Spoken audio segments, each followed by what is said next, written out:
ఏనాడు లేని ఈనాడు అభిలాష్ గారి చేతిలో ఇన్ని తన్నులు తిన్నావు అంటే నీకు కాదు బాసు, నాకు నాకు ఇన్సల్ట్.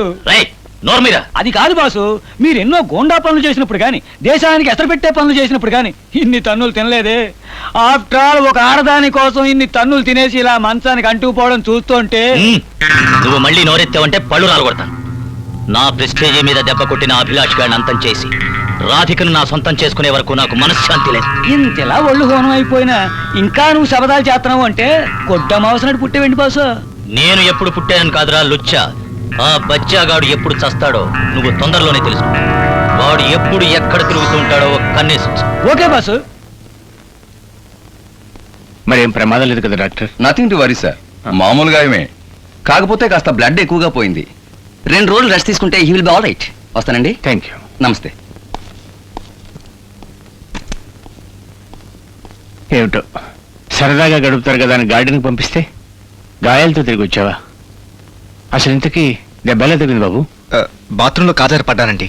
మీరు డాక్టర్ని పిలిపించి అనవసరంగా అలవాటు చేశారు కానీ చిన్న ప్లాస్టర్ వేస్తే సరిపోయేది. సరే, నువ్వు రెస్ట్ తీసుకో బాబు. పదమ్మా.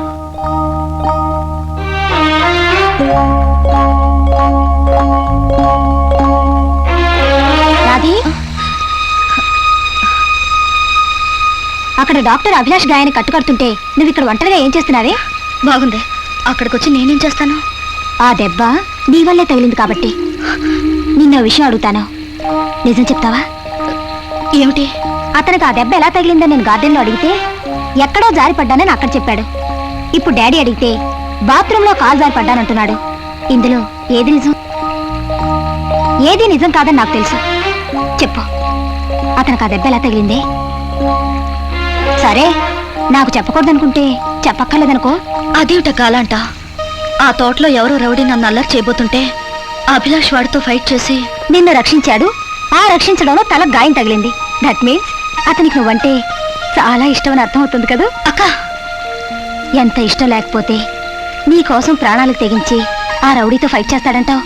ఆపదలో ఉన్న మనుషుల్ని రక్షించడం అతని సంస్కారం కావచ్చు.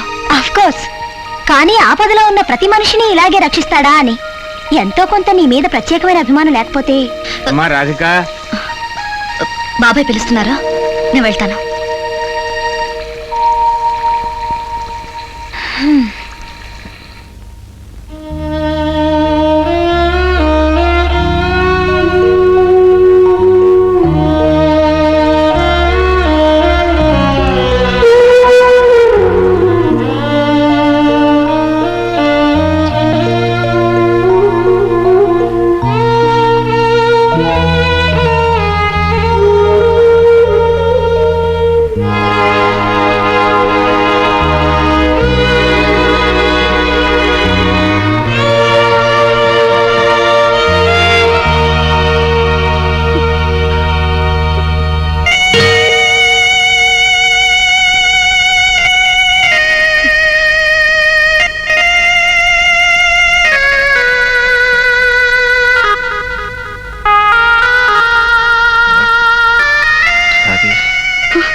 ఇంకా 2 రోజులు రెస్ట్ తీసుకోమని డాక్టర్ చెప్పాడు. నువ్వేమో వెళ్ళిపోతానంటున్నావు.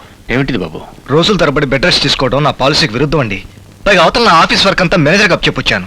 నిజంగా పనుండే వెళ్తానంటున్నావా, లేకపోతే ఇక్కడ నీకేమైనా ఇబ్బంది కలిగిందా? నో, అలాంటిదేం లేదు సార్. ఆల్ లగేజ్ కారులో పుట్టింగ్ సార్. ఫ్లైట్ టైం కూడా ఓవరింగ్ అయిపోతుంది సార్. ఇంకా మీరు వాకౌట్ చేస్తే. వాకౌట్ ఏమిట్రా? వెధవ ఇంగ్లీష్ నువ్వు బడుద్దాయి. నిజమేనండి, నా ఫ్లైట్కి టైం అయింది, వెళ్ళొస్తాను.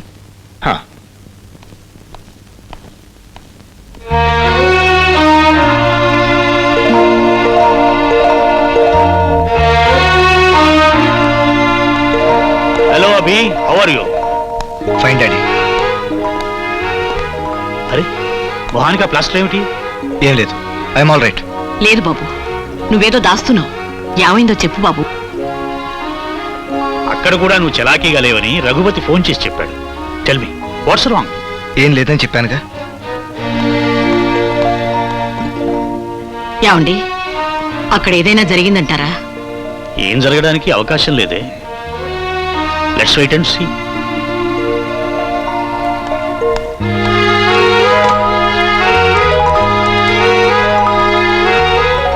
అభిలాష్ సైట్. నమస్కారం. మన స్టేట్ బ్రాంచ్ లో రాధిక అనే అమ్మాయి జాయిన్ అయింది. ఆవిడ్ని మన బ్రాంచ్ కి ట్రాన్స్ఫర్ చేశాను. డ్యూటీలో జాయిన్ అయిన మన్నాడే లీవ్ పెట్టిందని నాకు తెలుసు. ఆమె లీవ్ నుంచి తిరిగి రాగానే నాకు అర్జెంట్గా ఫోన్ చేసి చెప్పు. Don't forget. All right. నేనెంత చెప్తున్నా వినకుండా ఊరికి బయలుదేరుతున్నావు, అందుకే వీటిని తెచ్చాను. నాకు కట్టుకోవడానికి చీరలున్నాయక్క. నీకు చీరలు లేవని కాదే, నా ప్రెజెంటేషన్ గా ఇస్తున్నాను, తీసుకో. ప్రతిసారి నేనే ఏదో విధంగా నీకు రుణపడుతున్నానక్క. మన మధ్య రుణాలు వడ్డీలు ఏమీ లేవు, కానీ నేను అడుగుతున్న ప్రశ్నకి ఇన్ని రోజుల నుంచి నువ్వు జవాబు చెప్పడం లేదు. ఏమిటే? అభిలాష్ మీద నీ అభిప్రాయం ఏమిటి? అడుగుతున్నది నిన్నేనే. నాకంటూ ప్రత్యేకమైన అభిప్రాయం ఏమీ లేదు. అతన్ని ఎంతో మంది అభిమానిస్తున్నారని నువ్వే చెప్పావుగా. అది అతను ఆడే క్రికెట్ విషయంలో. నేను అడుగుతున్నది అతని వ్యక్తిత్వం గురించి. చెప్పు, నీ అభిప్రాయం ఏమిటి? నా అభిప్రాయంతో నీకేం పని? ప్రత్యేకమైన పనేం లేదనుకో, కానీ అతను మన కుటుంబానికి కాబోయే అల్లుడు కదా, అందుకని. అందుకే అయితే మాత్రం అతను అన్ని విధాలా తగినవాడని నా అభిప్రాయం. Thank you.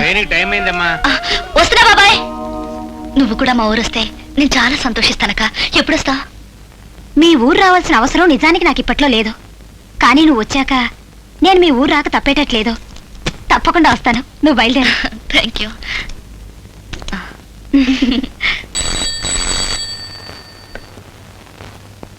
Yes, Abhilash speaking. What? Radhika resign చేసిందా? Yes sir. మీ రాజీనామాని మేనేజింగ్ డైరెక్టర్ గారు యాక్సెప్ట్ చేసేవరకైనా ఉండాలని చెప్తే ఆయన యాక్సెప్ట్ చేసినా చేయకపోయినా నేను మాత్రం ఇక్కడ ఉద్యోగం చేయనని వెళ్ళిపోయింది సార్.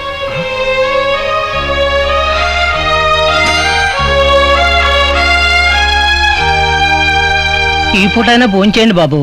నో, నాకు భోజనం వద్దు, వెళ్ళు. అది కాదు బాబు. I say shut up and get out. Idiot. చూశారండి, వాడు ఊరు వెళ్ళి వచ్చిన దగ్గర నుంచి ప్రతి చిన్న విషయానికి ఇలా చికాకు పడిపోతున్నాడు. భోజనం కూడా చేయడం మానేశాడు.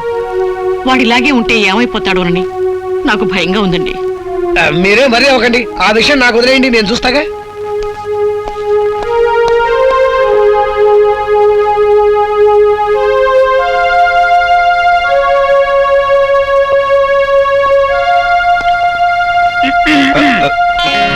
పెళ్లి చూపులకు వెళ్ళి వచ్చినప్పటి నుంచి వీడు మూడు మారిపోయింది. కారణం ఏమై ఉంటుంది? ఓహో, అర్థమైపోయింది. ఈ ఫోటో చూడంగానే తెలిసిపోయింది. పెళ్లి చూపులకు వెళ్ళావు, ప్రేమ వల్ల పడ్డావు. ఏమై కరెక్ట్? Absolutely not. ఈ అమ్మాయి అమ్మాయి కాదు. మరెవరు? రంజిత కజిన్ సిస్టర్ రాధిక. ఓహో, అదే విషయం. అక్కని చుట్టానికి వెళ్ళి చెల్లెల్ని ప్రేమించావా?